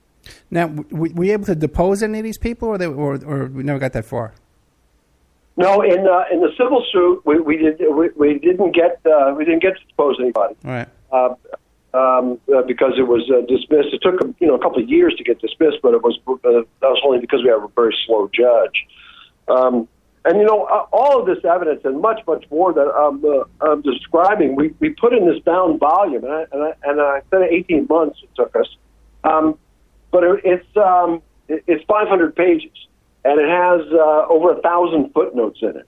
And the footnotes, we put the lengthy footnotes in because to show people that we weren't just taking a little excerpt from the record. This is out of context sort of thing, and it's a very good read. And so what I did recently was I took there are like I think 12 chapters, and every chapter I put at the beginning of every single chapter a summary of what it was. So people, if they don't want to read 500 pages, they can just read the chapters, the chapter summaries, the evidence summaries at the beginning of every chapter. And then recently, I took the 500 pages and took excerpts out of it, and you can tell where the excerpts begin and end, just to make it much shorter. And that's only 163 pages, and that's also at the website FBICoverup.com. We went through. We have 600 exhibits. And almost all of them, the exhibits that are filed with this document, are federal investigative records. There are only 6 records, affidavits that are not that we didn't get from the federal government. So it's very authoritative. It's not us. We're just analyzing the federal government's own records. Okay, I would like to ask you about TWA 800, though. Is there anything left in the Foster case you want to sum up before we get to this next topic? I don't know if anything occurs to me. I'll kind of come up with it. But I think we sort of did talk about an overview. But I would encourage your listeners to go to FBICoverup.com and read some of this stuff. There's some fascinating things there about. And also motive, and who the perpetrators might have been. As we said over the course of, we've said for years, people say, "Well, who killed him? Who killed him?" Well, we don't really know who killed him. We know he was murdered, and we know that, and we proved it, and we know that who covered it up, and that is the FBI, the Park Police a little bit, but the FBI. And the FBI investigated. Oh, now let's talk a little bit about the Congress. You read the news, Congress investigated that twice. Well, first of all, when the Senate Banking Committee did investigate an aspect of this case, but whenever there's a Senate investigation or Senate hearings, they did that by resolution, and the resolution sets forth what it is that the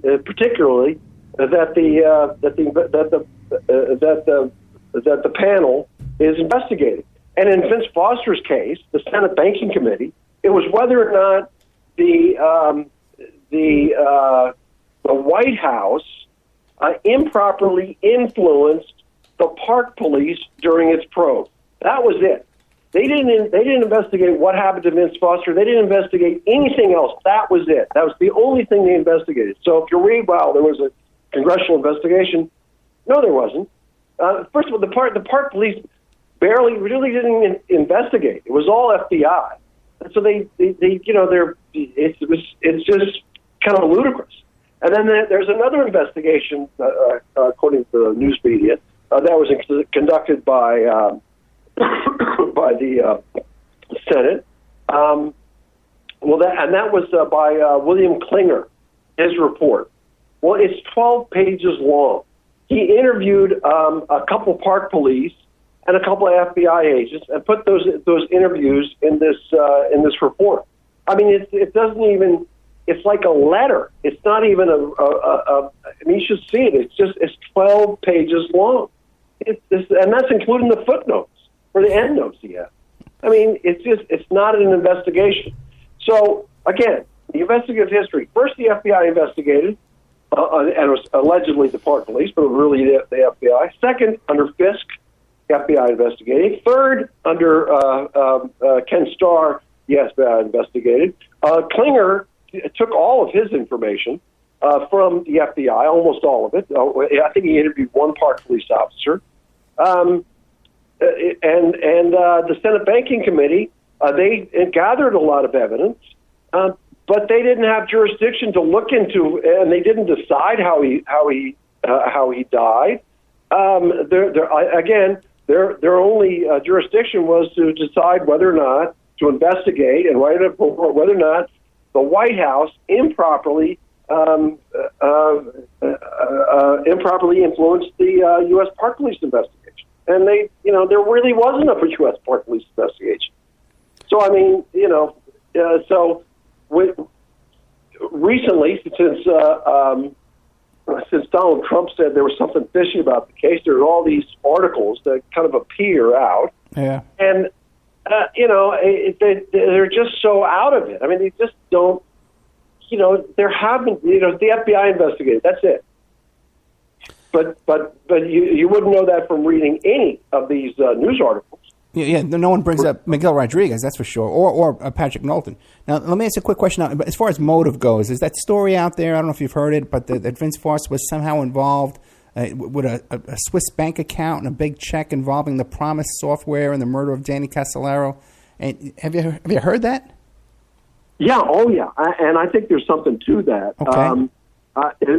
The Rose Law Firm, Vince was a partner in the Rose Law Firm, as was Hillary. Right. And they represented Systematics. So there is something to that. And he did apparently have take trips to Switzerland. Short trips to Switzerland. I believe he took 2 of them. And Ambrose Evans Pritchard has written about that and investigated that. He's really a real investigative reporter, unlike the reporters in this country. I mean, think about it. Not one, in our website and in our book, we called it Failure of the Public Trust. It was that court filing that I've been talking about, that 500-page court filing. We have a section on the press there. And you should, and we reprinted that on a page in the website, and we talked to, and we have quotes from all of these journalists, and it's really, really telling. Nobody wants to touch it.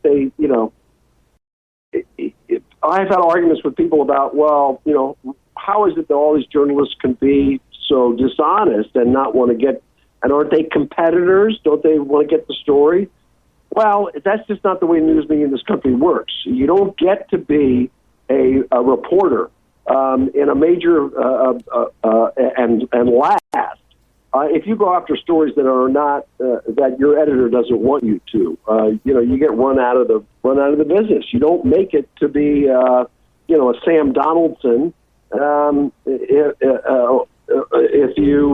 if you insist on making these, insist on covering these stories that the press doesn't want you to cover, that the upper echelons of the press doesn't want to cover. So how do you get to be a Sam Donaldson? Well, you go along with the program. Right. I mean, that's just you're what we call an empty suit. That's just how you get there. That is so Incidentally, true. I found Sam Donaldson's home address. I talked to the lady who sold him his house, coincidentally, and got his address and sent him over one of these books by courier. Of course, I never heard from him. So you do have a book, Failure of the Public Trust.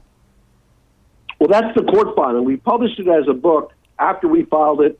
Oh, we also filed it in the U.S. Supreme Court. We took Patrick's case, both the grand jury application and the civil suit. We appealed that to the U.S. Supreme Court after we appealed it to the U.S. Court of Appeals for the D.C. Circuit. And it's a good read. That's the 500-page that we cooked down to 165 pages. And those are both on the website. And all of this evidence that I'm talking about, all of these allegations, all of the stuff that I've said, it's all in that book. And it's all quotes from the Federal Investigative Records. And the records are exhibits. And there's a separate volume of 600 pages of exhibits. So, don't take my word for it. Any of your listeners want to look at it, look at it. Okay, real quick, what do you make of these stories that Hillary and Foster were having an affair? Well, there's nothing in the federal record that proves that or shows that. Right. But I believe that is the case. I believe that they were having an affair and a long-term affair. And we know that from interviews with the police officers who escorted the state troopers, Arkansas state troopers, whose job it was to escort Bill Clinton and Hillary Clinton and to guard the governor's mansion. We have their testimonies, their accounts, and they seem like straight shooters. And I don't think they all got together and made a big lie. I believe that they were in fact having an affair. There was one thing that I saw only once, and I haven't been able to find it since. I wanted to go back and find it. I couldn't find it. And that is it was a video taken during Vince Foster's funeral. And it's only like a very short video. It's like 10 seconds. And only in one corner you see Hillary Clinton's face. Hillary Clinton, you get a good shot of her on the corner of the screen. And you look at it closely, and she looks destroyed. I mean, she is a mess. It's just written all over her face. She's just a mess. So I think they were certainly close, even if they didn't have an affair, and I believe that they did, and I believe that the Arkansas state troopers are telling the truth about it. Okay, we got about 15 minutes left. What can you tell us about your work with TWA 800? Well, I was represented James and Elizabeth Sanders along with co-counsel Mark Lane. Mark Lane's kind of a famous, very well-known civil rights lawyer. And I was lucky enough to get that. And so James and Elizabeth Sanders, Elizabeth was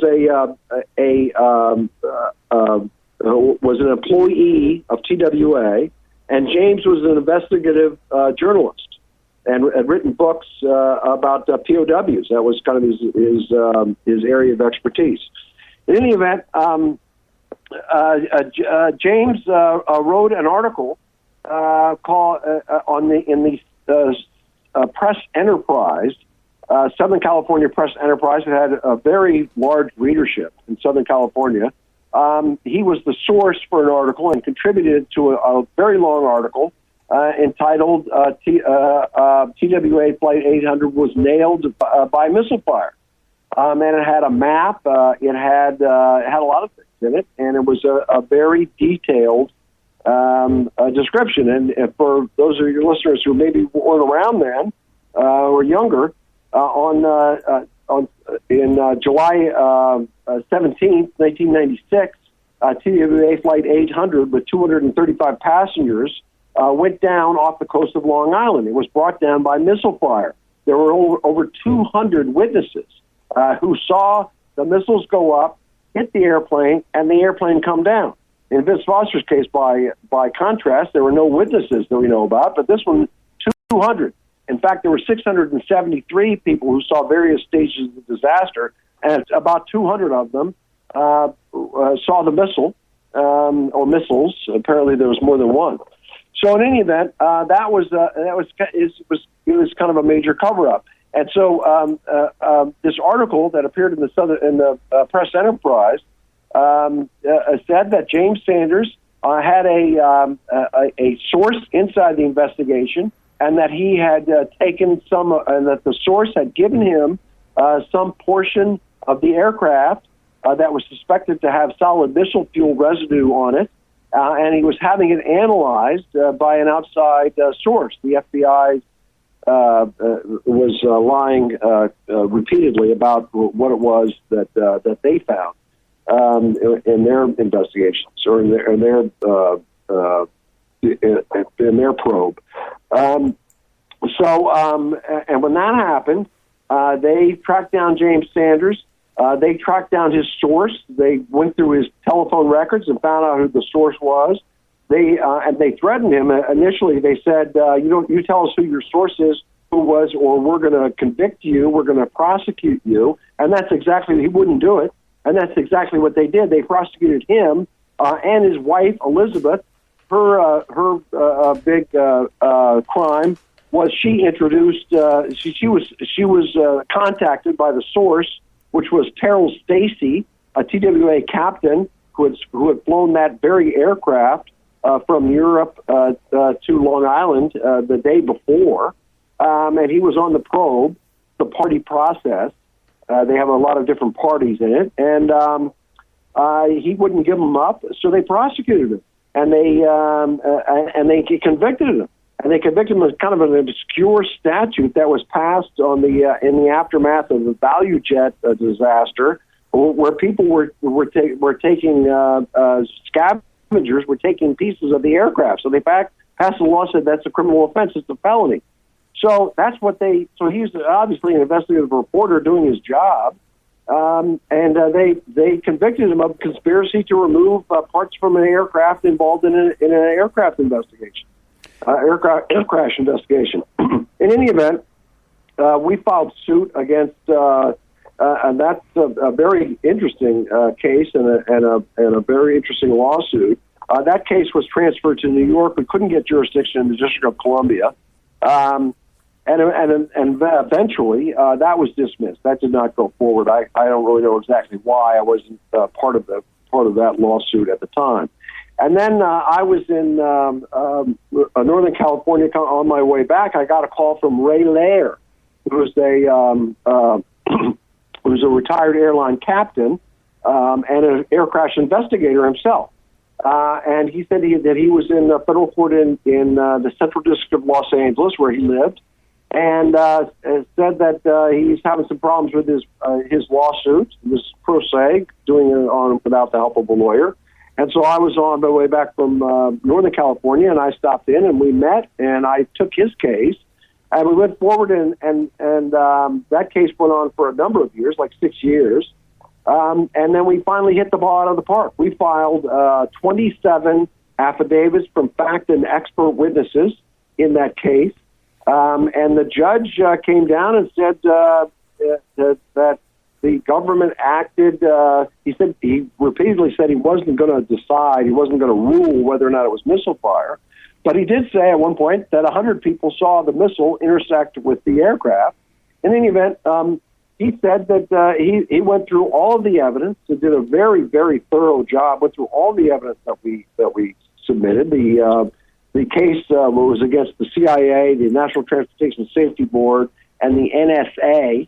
The NSA was brought into the case belatedly when we finally learned that that they used an NSA computer program to run their simulation of what happened to the aircraft.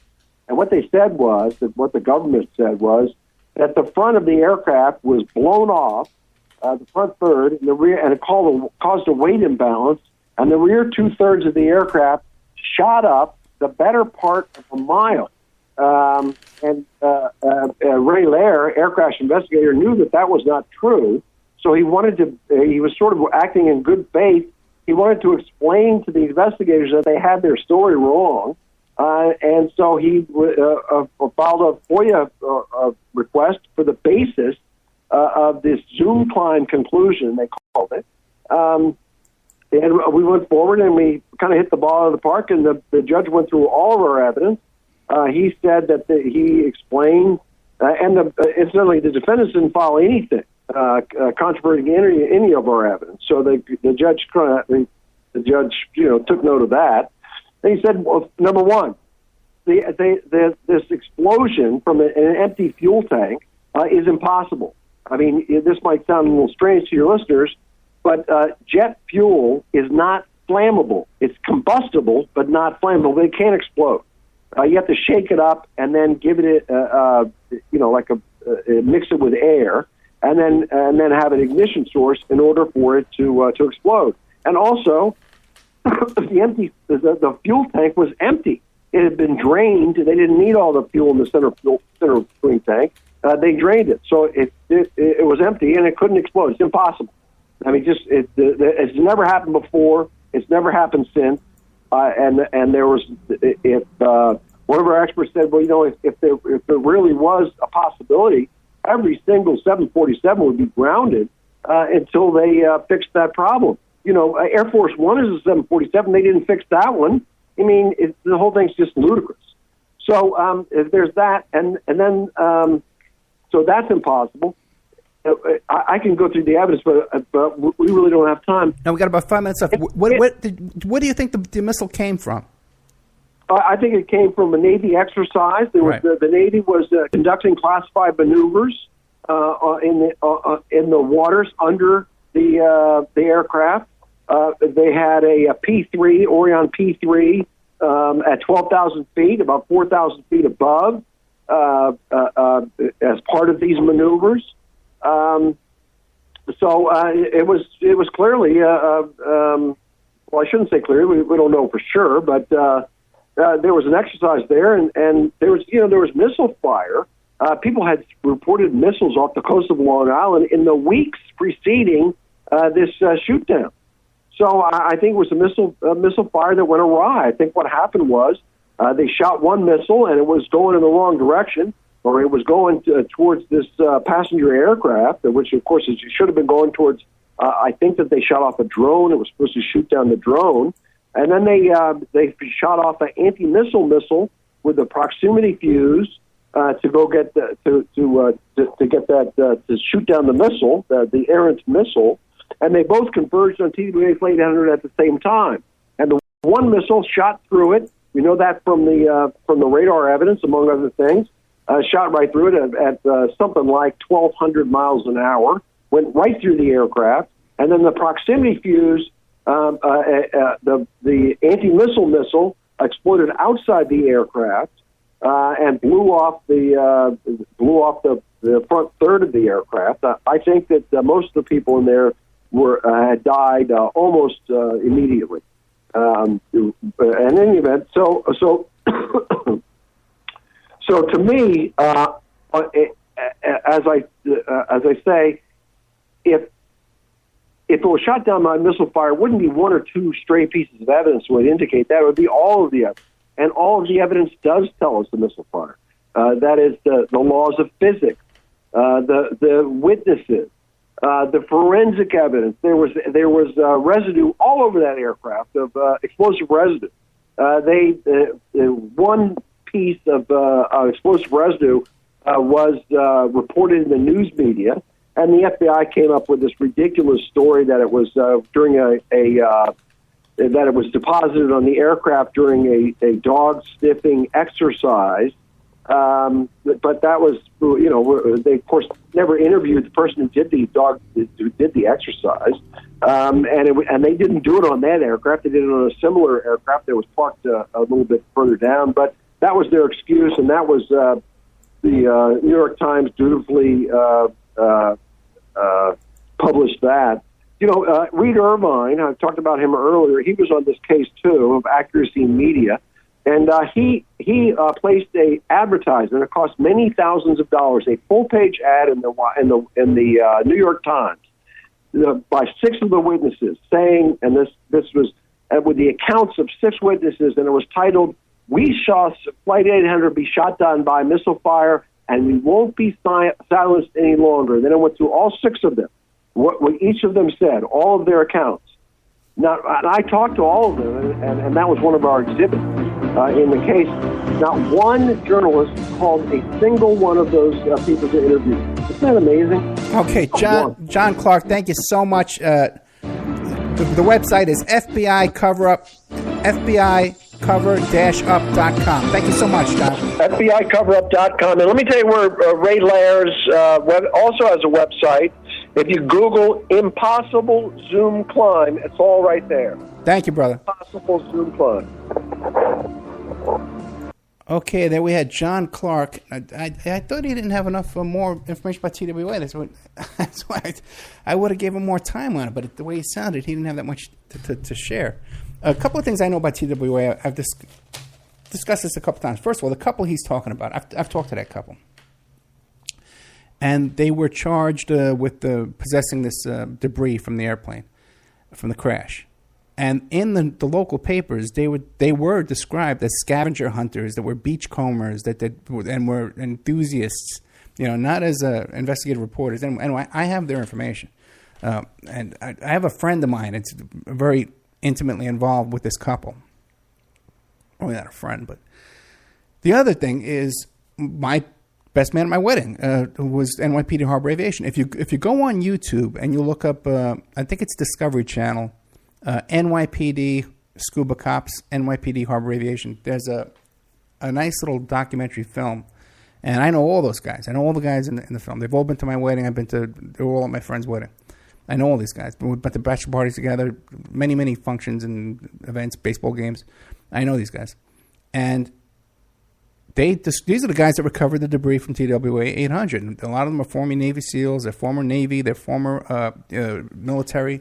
And when they pulling up this debris, they said, "No, wait, this was a missile strike. It was struck by a missile." And they also described too that there was naval maneuvers, and it was naval reserves too. The ship where this missile came from was a naval reserve ship that left the area. Okay, right after this happened, they left, and some of the other ships hung around, but the one that actually shot the missile took off. Okay, now people say, "Well, how could they cover this up?" The Navy, all this stuff. Well, let me tell you something. I am familiar with so many incidences in those New York waters with the Navy where NYPD Harbor Aviation had to go and rescue the Navy. My friend got the Police Commissioner's Award, him and his partner, for rescuing the Navy. Okay? Because you got to understand, a lot of these small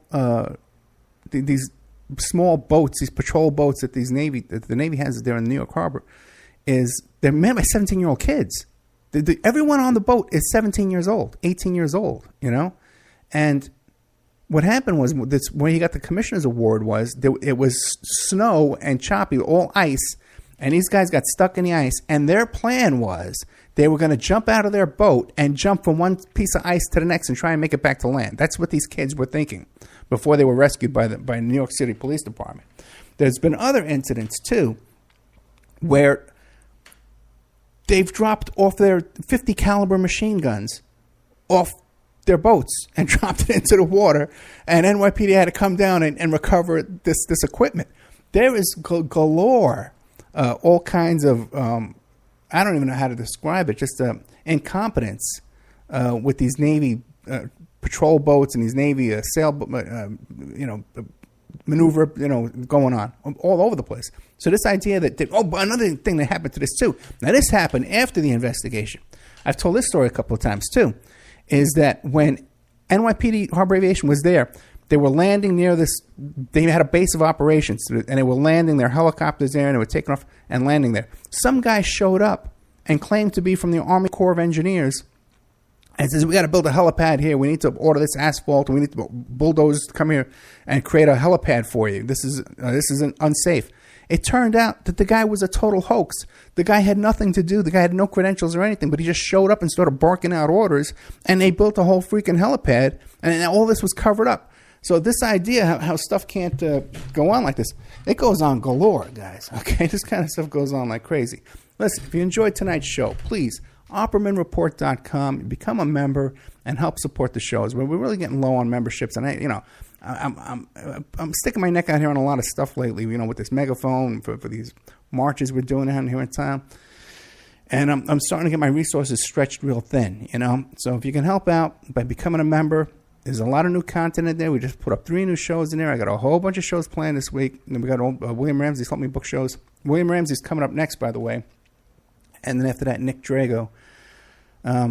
Or if donation, you want to send a donation, we appreciate your donations at oppermanreport@gmail.com. And also, too, if you want to become a sponsor, if you don't like Indian sponsors, guys, okay, then become a sponsor yourself, okay? Start a business and sponsor the show. All right, guys. Everyone, we're going to drop Spreaker. But William Ramsey's going to be on all the live stations. And then after that, Nick Drago.